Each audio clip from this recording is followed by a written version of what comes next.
Hey, it's Nicole. Welcome back to the show. So excited to have you today and to introduce you to our guest, Ali Greene. Ali is the co-founder of Remote Works, an organizational design and consulting firm with a mission to liberate teams from the 9 to 5 and teach them how to do their best work anytime, anywhere. In fact, she is chatting with us from France.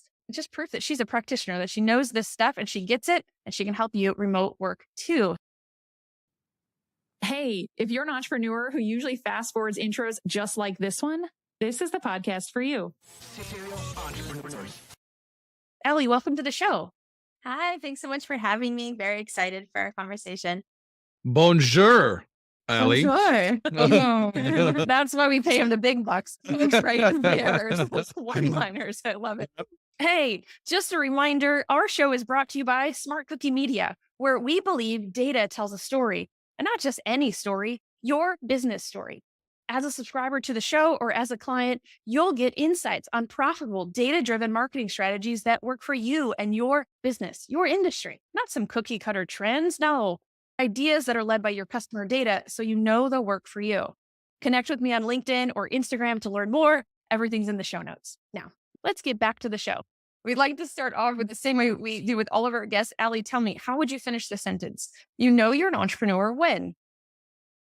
When you can't let an idea sit, you have to figure out how to create with your idea.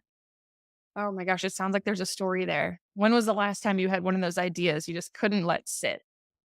So the book Remote Works was born from the consulting business, or the consulting business was born from the book. Either way, it's been a really big journey into growing and building a business and supporting others that do the same. And it started with this idea, this fear that me and Tam had, that started as a conversation around, hey, everybody's trying out this remote work thing and we know that they're going to fail and we know we can help them. How should we help them? And immediately our brains went to, we can help them with surveys. We can help to diagnose what's going on with their teams and how to make it better for them. We can help them by writing a book so they have all of the resources at their fingertips to go in and build their skill set for themselves instead of relying on coaching and consulting and taking months to make small improvements. They can read a book and make small improvements right away. But hey, also, if they want to, get hands deep into like how to make things work and being really collaborative with people who have done it before, they can bring us on to help them with that journey. And so that was an idea that has just grown and grown and grown to how do we share our knowledge, to how do we really help make change on something that we feel is really important for the future of work. So I have to ask, because you have stated the word how probably 15 times when we were going through that. So that tells me you really like to get into the nuts and bolts of things, of how things operate, how things are communicated, how the gears are turning, right?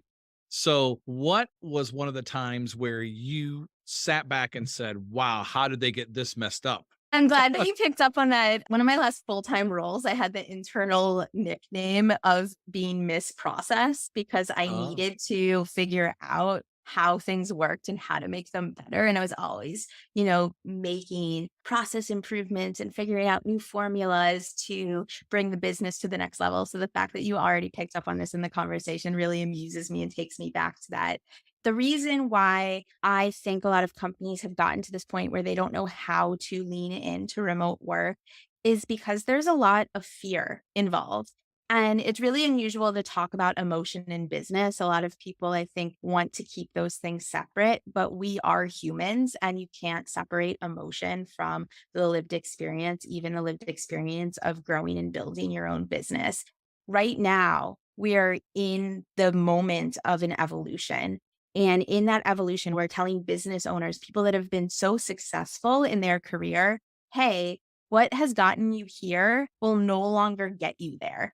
And that's really scary for people to sit with and to say, okay, are you going to teach an old dog new tricks? Like, is this really happening? Am I ready emotionally? Am I ready from a learning agility standpoint to make all of these changes? And that's scary and it takes a lot of work.